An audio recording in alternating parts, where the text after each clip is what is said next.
When we think about the 2024 Sabha elections, one thing that's really come under the microscope is all the data around voter turnout.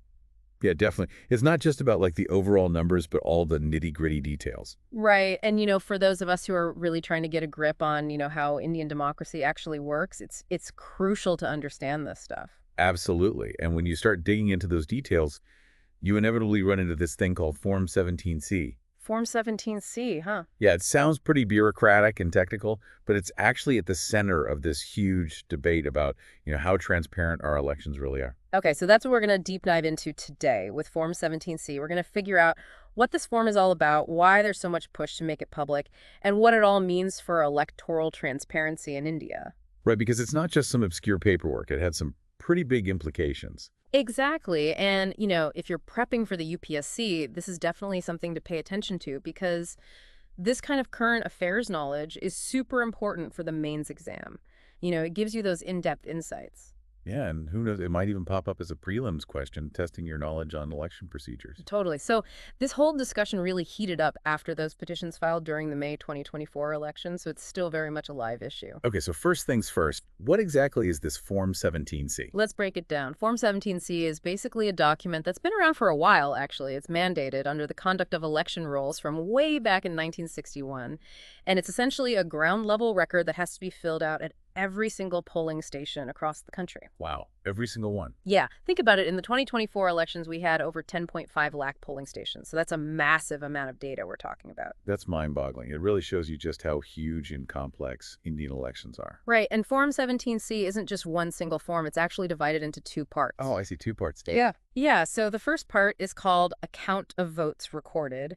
And this is where things get really interesting because this is where the presiding officer at each polling booth carefully documents some super important information as the voting happens. Makes sense. So what kind of information are we talking about? Well, first off, they record the electronic identification number of the EVM being used at that particular booth. Then they note down the total number of registered voters who are assigned to vote at that booth and the actual number of votes cast through the EVM. So basically tracking how many people were expected to vote and how many actually did. Exactly. And they also keep track of something called tendered ballots, which are pretty rare but still important, and also the paper seals that are used to secure the EVMs. Okay, so lots of details to make sure everything's accounted for. And here's a crucial part. They also have to note down any discrepancies they come across during the voting process. Discrepancies, like what do you mean? Like if there's any mismatch in the numbers or any issues with the EVMs, anything that seems out of the ordinary. Gotcha. So it's not just about recording the numbers, but also flagging any potential problems. Precisely. And what's really interesting is that it's not just the presiding officer who's involved with this Part 1 of Form 17C. Oh, so other people are involved too. Yes. Once it's filled out, it has to be signed by all the polling agents who are present at the booth representing the different political parties and candidates. Ah, that's a good system of checks and balances right there. Exactly. Their signature is basically an acknowledgement from their side that they've seen the recorded information and agree with it. So it's like a multi-party oversight thing, even at this early stage. Exactly. And then these signed copies are sealed up and sent securely to the returning officer for that particular constituency. Okay, so that's Part 1. All wrapped up. And what about Part 2? When does that come into play? So Part 2 is called result of counting. And as you might guess, it comes into the picture on the day when the votes are being counted. Right. Makes sense. That's when the returning officer and their team are tallying up all the votes. Exactly. And this part details how many votes each candidate in that constituency received. And here's the crucial link back to Part 1. The returning officer has to check if these candidate-wise vote counts actually match the total number of votes recorded in Part 1. So it's like a built-in verification mechanism to make sure everything adds up. Exactly. It's all about ensuring the accuracy and consistency of the counting process. Okay, so now we have a pretty clear picture of what Form 17C is all about.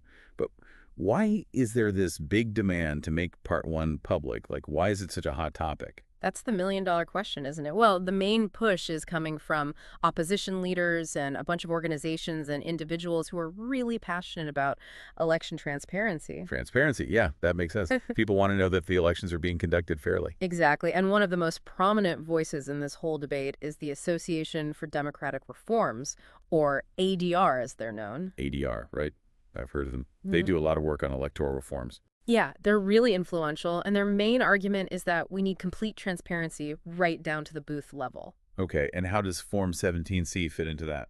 Well, they say that if Part 1 of Form 17C, the part with the booth-wise turnout figures signed by all the polling agents, if that's made public quickly online, it would allow for a really important layer of cross-verification with the final vote counts. So basically, anyone could check if the numbers match up. Exactly. Candidates, political parties, researchers, even just regular citizens could compare the initial turnout numbers from each booth with the final tally.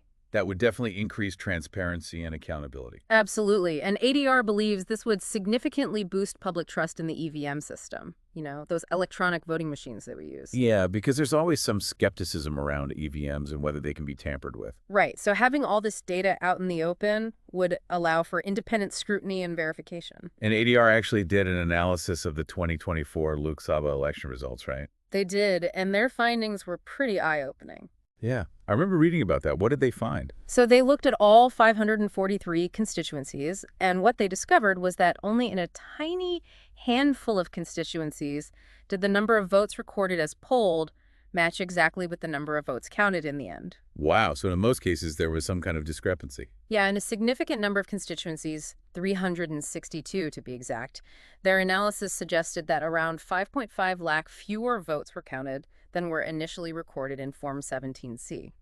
So fewer votes counted than were actually cast. Exactly. And on the flip side, in another 176 constituencies, they found about 35,000 more votes counted than were polled. That's interesting. So discrepancies in both directions. Yeah. Now, it's important to note that these discrepancies might seem small compared to the total number of votes. We're talking over 640 million votes. Yeah, the Indian electorate is massive. But ADR's point is that even small differences matter, especially in a democracy where every vote should count. Right. Even a few hundred votes here and there could potentially swing the outcome in a close race. Exactly. Their argument is that even these seemingly minor discrepancies at the booth level could add up to something significant when you consider all the constituencies together. Makes sense. So they're essentially advocating for that granular level of transparency. Exactly. And that's their core message. Every single vote matters, regardless of the final margin of victory.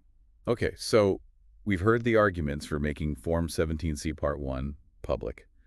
What about the other side of the coin? What does the Election Commission of India have to say about this?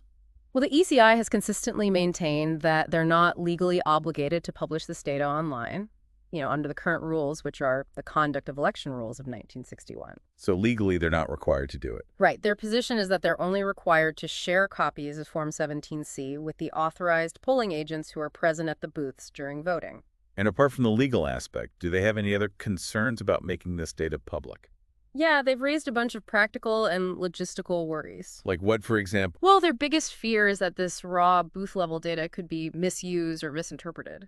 I can see how that could happen, especially in today's world where information spreads so quickly. Exactly. They're particularly worried about the possibility of those scanned images of Form 17C being digitally altered or morphed. Oh yeah, like people could doctor the images to show fake results. Exactly. And they're concerned that this could lead to misinformation and confusion among the public, even potentially sparking unrest, especially on social media. Yeah, social media can be a breeding ground for rumors and fudge news. Totally. And the ECI also points out a crucial technical point about Form 17C. Remember how it only records the votes cast at polling stations using EVMs? Yeah. Well, it doesn't include the votes cast through postal ballots, which can be a substantial number. Right, like for service voters and senior citizens. Exactly. And the ECI argues that if you publish the booth-wise EVM data from Form 17C without the postal ballot figures for each constituency, it could give a misleading picture of the overall turnout and the final result. That makes sense. You need the full picture to draw accurate conclusions. Exactly. And then there's the whole issue of the sheer scale and complexity of conducting elections in India. I mean, think about it. We have one of the largest democracies in the world. Yeah, it's a massive undertaking.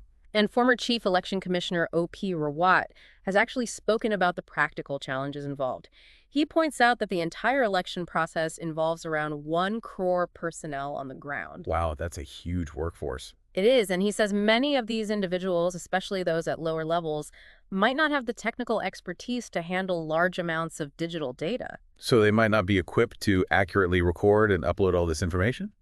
Right. And they're also working under extreme pressure on polling day. So the chances of human error in data entry and form filling are quite high. Yeah, I can imagine that it's a super stressful environment. So the ECI's concerns are not just about intentional manipulation, but also the possibility of unintentional errors that could be amplified if unverified data is released. That's a valid point. It's not just about malice, but also the potential for mistakes. Exactly. And Rod also mentioned the post-election verification processes that the ECI already has in place. Oh, yeah, like they double-check the data using video footage and other documentation, right? Exactly. And this naturally takes time, which contributes to the delay in announcing the final results. Right. Verification is important, but it does take time.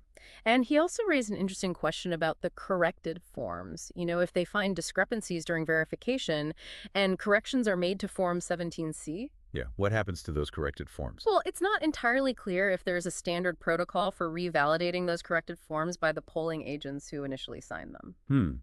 That seems like an area that needs more clarity. Definitely. So we're kind of stuck in this tricky situation where there's a push for greater transparency, but the ECI has these legitimate concerns about misuse, logistical hurdles, and legal interpretations. It's a tough balancing act for sure. It is, but luckily there are some potential solutions being discussed that could address both sides of the argument. Oh, that's good to hear. Are there any promising ideas? Well, one suggestion that's gaining traction is digitizing the Form 17C data from all the polling stations, but with a crucial caveat. A caveat. What is it? The idea is to publish this digitized data online, but only after it's been thoroughly verified by the ECI. Ah, that's a clever approach. So you get the transparency, but minimize the risk of errors or manipulation. Exactly. You ensure the accuracy of the information before making it public. And that would address a lot of the ECI's concerns, too. It would, and there's also talk about exploring secure platforms and mechanisms for public access to this verified data. Yeah, you need a system that's both transparent and secure. Right. Maybe with safeguards in place to prevent tampering or misrepresentation. And there's also the legal aspect to consider, right? Absolutely. There's a discussion about clarifying the ECI's legal obligations when it comes to data sharing. So maybe amending the existing rules or even introducing new legislation. Yeah, a clearer legal framework would definitely provide more certainty for everyone involved. And from a practical standpoint, it seems like better training and tech support for those polling personnel would make a huge difference. It would. If they're better equipped to handle the data recording and transmission, it could significantly reduce errors. Yeah, giving them the tools and skills they need to do their job accurately. And the long-term vision is to create a centralized,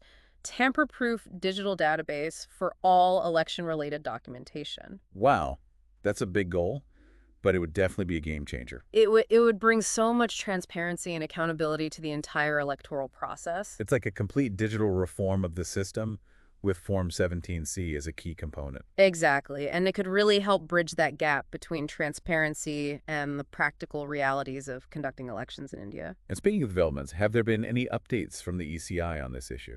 Actually, yes. There's been a recent signal that they might be open to further discussion on this. Really? That's interesting. Yeah. So the new Chief Election Commissioner, Ganesh Kumar, has said publicly that he's willing to meet with the petitioners who've been pushing for the public release of Form 17C data. Well, that's a positive sign. It suggests that they might be reconsidering their stance. It does. So this is definitely something to keep an eye on. It could signal a shift in policy. So to sum it all up for our listeners today, we've really delved into the heart of a major debate in modern democracies, the push and pull between transparency and the practical challenges of making granular election data public. Exactly. It's about finding that balance between the need for openness and the need to safeguard the integrity of the process. And Form 17C has become a focal point in this debate. It has, and for you, our listener, especially if you're a UPSC aspirant, this whole discussion about Form 17C is crucial for your understanding of Indian democracy and electoral processes. Right. This is the kind of stuff that can really deepen your knowledge of current affairs and give you insights that could be valuable for both mains and prelims. Totally. So make sure you've got a good grasp of the arguments on both sides, the demand for transparency and the ECI's concerns. And here's a question to ponder as you continue your UPSC prep.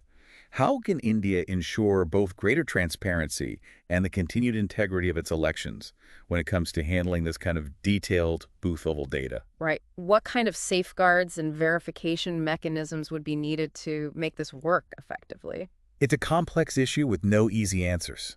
It is, but it's a vital discussion to have. Absolutely. And if you found this deep dive into Form 17C insightful, and you're hungry for more in-depth analyses of current affairs that are relevant to your UPSC journey. Then be sure to hit that like button and subscribe to our channel for more episodes like this. And if you have any questions or thoughts about Form 17C or Indian elections in general, feel free to drop a comment below. We love hearing from you and engaging in these important discussions. We do, and just so you know, our main source for today's information was the Hindu newspaper. Yeah, they have some great reporting and analysis on this topic. So if you want to dig deeper into this issue, we encourage you to check out their coverage. They provide a lot of valuable insights. They do so. Until next time, keep those brains buzzing and happy prepping. Happy prepping, everyone.